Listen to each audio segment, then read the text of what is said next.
وما کفر سلیمان، اور سلیمان نے کفر نہ کیا، ولکن الشیاطین کفروا، ہاں لیکن شیاطین نے کفر کیا۔ شیاطین سے مراد ہے جنات۔ جب انہوں نے کفر کیا تو وہ شریر جن بن گئے، تو جو شریر جن ہوتا ہے اسے شیطان کہتے ہیں، اور اسی طرح جو شریر انسان ہو اسے بھی شیطان کہتے ہیں۔ جنات نے اور انسانوں نے حضرت سلیمان علیہ السلام پر جادوگری کی جھوٹی تہمت لگائی، تو نبی کی طرف یہ کفر کی نسبت کرنے کی وجہ سے یہ خود کافر ہو گئے۔ شیطان کی دو قسمیں ہیں، ایک انسانوں میں شیطان ہوتے ہیں، ایک جنات میں۔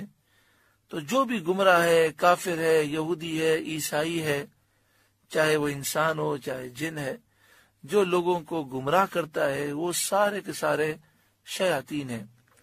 وَلَكِنَّ الشَّيَاطِينَ كَفَرُوا، ہاں شیطان کافر ہوئے، يُعَلِّمُونَ النَّاسَ السِّحْرَ، لوگوں کو جادو سکھاتے ہیں۔ یہاں پر یہ بات عرض کر دوں کہ ہماری بہنوں کو چاہیے کہ وہ دین کو سمجھیں۔ بہت سے ایسے عامل ہیں کہ وہ بظاہر ابھی عرض کیا کہ ہاتھ میں تسبیح بھی رکھتے ہیں اور وہ بظاہر قرآن کی آیت بھی پڑھتے ہیں، لیکن اندر اندر جو منتر پڑھتے ہیں وہ جادو کے منتر ہوتے ہیں۔ ایسے جھوٹے عامل برباد کر کے رکھ دیتے ہیں۔ بلکہ اب تو اس قدر جہالت ہو گئی کہ آج بہت سی خواتین ہندوؤں کے پاس چلی جاتی ہیں، اور پتہ ہے کہ ہندو تو شرکیہ اور کفریہ منتر پڑے گا۔ بلکہ ایسے بھی بد نصیب لوگ ہیں کہ وہ پریشانیوں میں اتنے پریشان ہو جاتے ہیں کہ ہندو کے پاس جاتے ہیں۔ ہندو کہتا ہے کہ میرے پاس اس کا علاج ایک ہی ہے کہ آپ کو فلاں مندر میں جانا ہوگا، فلاں بت کی پوجا کرنی ہوگی، یہ کرنا ہوگا۔ تو وہ نعوذ باللہ من ذالک پریشانیوں سے اتنے پریشان ہو جاتے ہیں کہ یہ کفر و شرک کرنے کے لیے تیار ہو جاتے ہیں اور اپنا ایمان برباد کر دیتے ہیں۔ اس لیے سب کو چاہیے کہ وہ قرآن پاک کا دامن تھامیں، خاص طور پر خواتین کو دینی شعور دیں، اور پھر یہ یاد رکھیں کہ اگر جھوٹے عامل یا کسی جادوگر کے پاس کوئی خاتون یا کوئی بھائی چلا گیا تو یہ ایک ایسی چیز ہے کہ یہ خاندان کے خاندان کو، پورے گھر کو دمک کی طرح چاٹ جاتا ہے۔ اس سے فائدہ نہیں ہوتا، آگے ذکر ہے، یہ چیز انسان کو برباد کر دیتی ہے، کیونکہ جادو کے اندر شریر جنات سے مدد لی جاتی ہے، اور شریر جنات سے جب کام لیا جاتا ہے تو وہ پھر آگے بھی تنگ کرتے ہیں، اور انسان کی ساری زندگی اذیت میں گزرتی ہے، کئی پریشانیاں پیدا ہوتی ہیں۔ اس لیے ہر ایک کو یہ سمجھانا چاہیے، اور اگر اس کی مزید تفصیل جاننا چاہیں تو آپ سی ڈی حاصل کریں، جادو کی حقیقت۔ اللہ تبارک و تعالی ہر ایک کو جادوگروں سے اور ان جھوٹے عاملوں سے دوری عطا فرمائے۔ وَمَا أُنزِلَ عَلَى الْمَلَكَيْنِ، اور یہ اس جادو کے پیچھے پڑ گئے جو جادو اتارا گیا دو فرشتوں پر، بابلا، بابل شہر میں، ہاروتا و ماروتا، ہاروت اور ماروت پر۔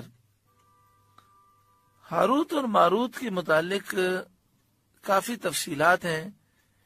صحیح اور مستند تفصیل یہ ہے کہ یہ دو فرشتے عراق کے شہر بابل میں، جسے آج کل لوگ بابل کہتے ہیں، وہاں پر نازل ہوئے۔ اللہ تبارک و تعالی نے ان کو اس لیے بھیجا تھا تاکہ لوگوں کو جادو کی حقیقت بتائیں اور لوگ جادو اور معجزے میں فرق کرنا سیکھیں۔ لیکن جب تک آپ کسی چیز کی حقیقت نہیں سمجھتے، اس وقت تک اس کے متعلق آپ صحیح طور پر معلومات نہیں رکھتے۔ اگر زہر کا علاج کرنا ہے تو پہلے یہ معلوم ہونا چاہیے کہ زہر کتنی قسم کے ہوتے ہیں، کس زہر کا کیا اثر ہوتا ہے۔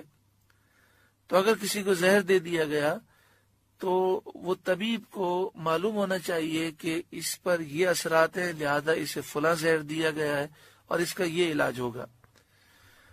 تو ہاروت و ماروت جو جادو سکھاتے تھے ان کا مقصد یہ تھا کہ وہ معلومات دیں کہ جادو اس طرح ہوتا ہے اور اس کے یہ برے اثرات ہوتے ہیں، اس کی کاٹ اس طرح ہوتی ہے۔ لیکن لوگ یہ کرتے تھے کہ یہ چیز سیکھ کر لوگوں پر جادو کرتے تھے۔ جیسے مثال کے طور پر کوئی شخص میڈیکل سائنس پڑھتا ہے اور وہ زہر بنانے کے مختلف طریقے جانتا ہے، تو میڈیکل سائنس میں زہر کے طریقے جو سکھائے جاتے ہیں وہ اس لیے سکھائے جاتے ہیں کہ لوگ اس طرح زہر بناتے ہیں، تو اگر اس طرح کا زہر ہو تو اس کی کاٹ اس طرح ہوگی، اس کا علاج اس طرح ہوگا۔ اب اگر کوئی شخص یہ پڑھنے کے بعد، سیکھنے کے بعد زہر بنا کر کسی کو زہر دے دے، تو میڈیکل سائنس میں سکھانے کا یہ مقصد تو نہیں ہوتا کہ آپ زہر دے کر کسی کو مار دیں۔